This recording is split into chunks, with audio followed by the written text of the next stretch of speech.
Now, amidst the prevailing hardship and amidst the cry of all those that said they were going to teach Peter Obi a lesson, Peter Obi is carrying out effectively his philanthropic work, the work of his humanitarian work, reaching out to communities, trying as much as possible to leave legacies, setting up projects and doing those projects to the end for the people to know that he's actually there for them and he's doing his best to actually make sure that his word of actually removing people from poverty does not die just within the terrain of a campaign, but even after losing the election, after his mandate was stolen, he's still going around and doing good, making sure that he reach out to communities. And at the same time, he has started his thank you tours, going from one state to another, reaching out to the traditional rulers, telling them thank you for all what they did for him during the campaign and all that, and then picking a place in that state where people are passing through a lot, looking for something that they are lacking in a community and setting up that thing for them. Today, his team landed and himself landed in Nassarawa State. Trust me, they were in the Emir of Nassarawa State's palace, and it was a massive experience, interesting experience. People, they gathered to listen to him, and then he thanked them for actually being there for him during the campaign and all that, and went further to actually say, I have set up a borehole in a community that they have been struggling with water, for them to be able to see water. This is part of the project we are actually trying to carry out. I'm going to be showing you all the videos and everything, how interesting that tour was, and then this is just the beginning, because he's actually planning to reach, go around the 36 state to actually do a thank you to meet the people and tell them, I appreciate your effort towards, making us happy, during the campaign period and down to the election and all that, even though the mandate was stolen and all that. I'm going to be showing you that video in a jiffy, but before we do that, there's heavy clash in Delta State, heavy clash. In fact, I think we should pray for the people of Delta, because they are in deep mess. Recently they talked about the 20 soldiers that were actually killed, and then there was a reprisal attack, and we are still feeling the pain of that issue. And today again, a very heavy clash between the northerners and the people of Delta. The Okada riders, which are Hausas, actually attacked some people, destroyed some properties in Delta State and all that, Asaba precisely. And trust me, it didn't sit well. The riot came up, and then the police had to come. They have casualties everywhere. Some people have lost their lives, some people have been rushed to the hospital and all that. In this difficulty, this is happening. It's really sad. Let me show you some snippets of the videos. I'm not going to be going too deep because of YouTube policy, but just see some of the snippets, and when I come back, we could talk about it. Please watch this. What is the topic there?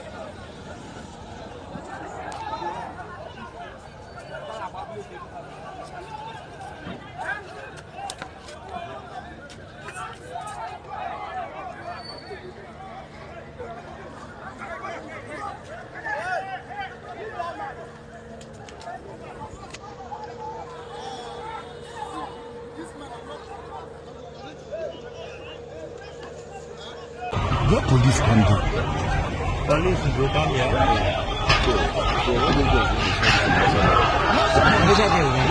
People that they stone now. They took their privilege. I said they will do.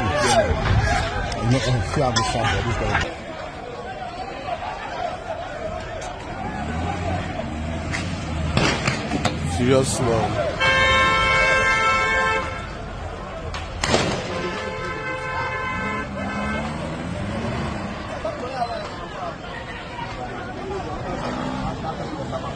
Good.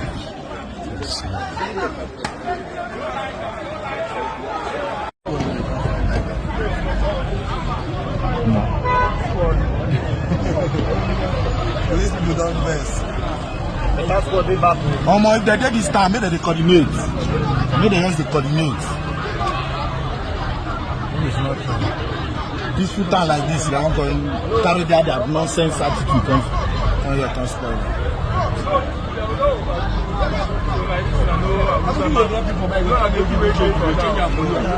Now, after the whole clash, this is actually the military guys coming in to actually, create some level of peace and decorum in the place. But the way they are shooting is what made people scared directly on, the people of Delta. And look at the level of damage that was caused. This is just one out of many that the whole clash, of course. The point is, Hunger breeds a lot of stuff, as I said initially. There is anger in the land, there's hunger in the land, and then every slight thing will trigger some very massive amount of reaction. I don't know the full detail of what really happened there. Maybe someone will have to drop it in the comment section, and I would love to know. But these are the events that are actually going on in Delta State. Now you've seen it, right? Basically, I pray that whatever it is, they are able to resolve it, because trust me, this is not the time for this kind of rancor. This is not the time for this kind of crisis situation. This is the time when people should join hands together and see how we can help each other, especially we the downtrodden, we that are at the low level, to see how we can bring each other up. Because trust me, everybody is passing through the heat of this government, and the government is very clear.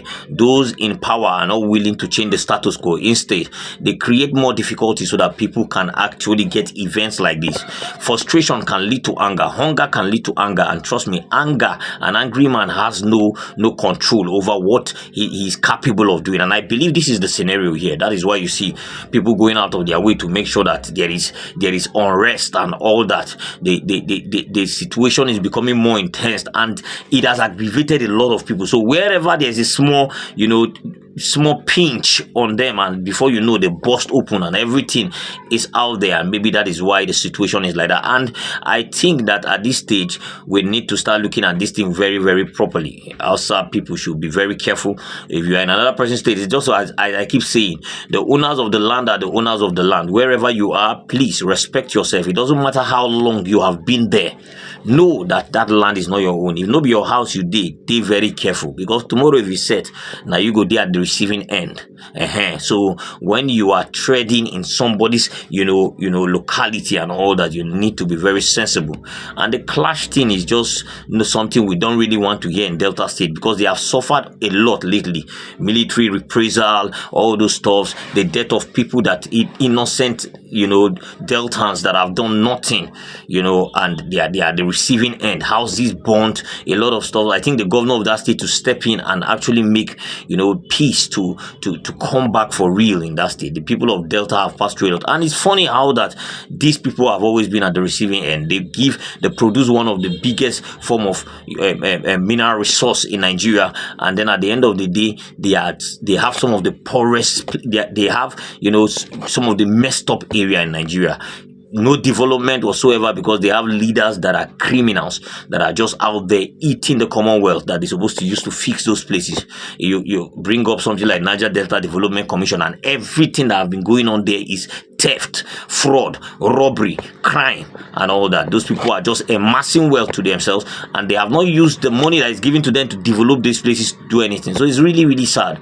You can understand the frustrations and the agitations of people. But as I told you, as this keep happening, Peter Obi is actually going around doing a good work, trying to reach out to people and say, listen, we are all there for you. It doesn't matter whether we are in the seat of power or not. And trust me, that is how good leaders are supposed to behave. Watch this, and when I come back, we'll wrap this up.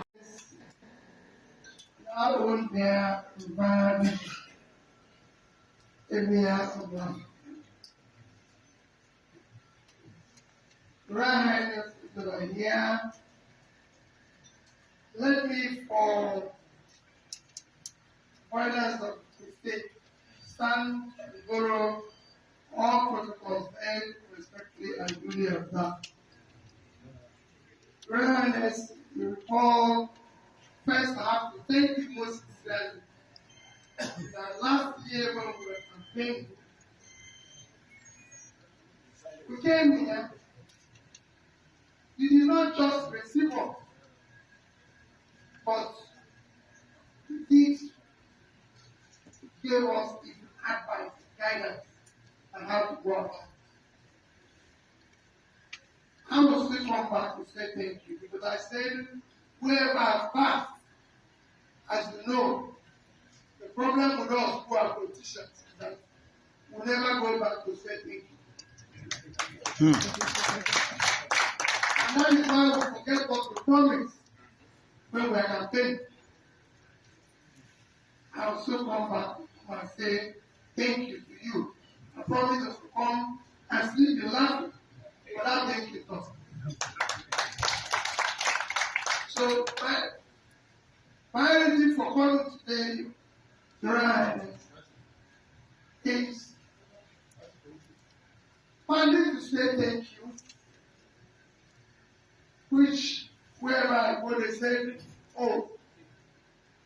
But if you're not the winner, you're saying things. They say, yes, because when I pass, they welcome me. I need to go back and take it. So party to say things. But most importantly, this is one of the past. And I felt any come. I'm so tired of the food. And your people, this fasting is. And also, there's a borehole facility that we're setting up around the beach. I told them everybody knows the need for water, everybody knows the need for people today. So I came to show my own solidarity to you and be able to. Now you've seen it, right? He has shown the whole world that his passion goes beyond sitting in the seat of number one seat of power. He has shown the whole world that his passion is just to make sure that the lives of Nigerians are changed, that there is a positive reaction towards the way people are living, towards the manner people are surviving. And every single opportunity he has, since after the election and all the theft, he has been carrying this out to the best of his ability. We see this reoccurring not once, not twice, time and time again. Wherever he goes to, he will leave a legacy. He will go to a nursing school, he will drop money. He will go to Almajiri school, he will drop money. He will visit the north, he will visit the south, he will visit the east, he will visit the south. He's been literally everywhere, reaching out to them, doing the best he can to make sure that they understand that, I'm here to change the status quo. It doesn't matter whether I am at the seat of power or not. A leader will remain a leader. A leader, you can't remove it from them. It is in their blood. Rulers are rulers. Leaders are leaders. It doesn't matter whether they carry the mantle or whatever it is. Wherever they are, you will see that difference. And he has been showing it. He has been one person that is teaching people how opposition should behave. He's been one person that have stood out politically, showing people that, look, it doesn't matter whether you are at the helm of affairs. You can actually change the status quo, even in your own little space. And this has started teaching a lot of his followers lessons, like us, like people that follow him directly for all those philanthropic work or all those humanitarian activities he carry out. They have started seeing beyond just sitting in the seat of power. You must not be there to actually make a difference. In your small space, you can actually start making a difference.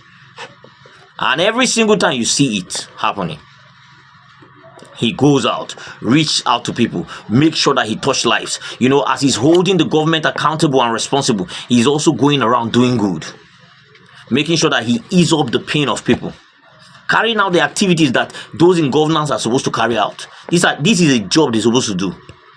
He's doing it without even thinking twice. Undermining the whole strata or the whole confusion in the Labour Party, he's carrying out his activity of reaching out to people. And this reaching out to people has no segregation. It has no tribal, sentiment. It has no religious sentiment. If he goes to the north, he goes to the east, he literally touches everywhere. And that is why we are confident enough to say, yes, we actually voted the right person. We are actually our principal. We actually followed the right person and we'll keep following him. Because he has shown us beyond reasonable doubt that it's not about politicking. It's about leadership. So it doesn't matter whether you steal my mandate from me. I'm not going to sit down and just brew about it and wait for another 4 years to come and reapply again. I will still be reaching out to Nigerians the way I have done before even this happened, because this is me. That's exactly what he's saying. And the message has been passed across loud and clear. No matter how you don't want to agree with him or you don't like him, like how the governor of Niger State said, he said, people might not like you, but they will listen to what you have to say. Because everything you say is the truth. And that is the way it is. Let me drop it here, guys. Please drop your comments below. Really love to hear from you. Subscribe to this channel if you haven't. Turn on the notification bell so that whenever I drop a video, you'll be the first to be notified. I'm obedient and I'm useful. I hope you are. Let's keep fingers crossed. Let's keep holding them responsible and say, Panzer, God bless you. I'll see you next time.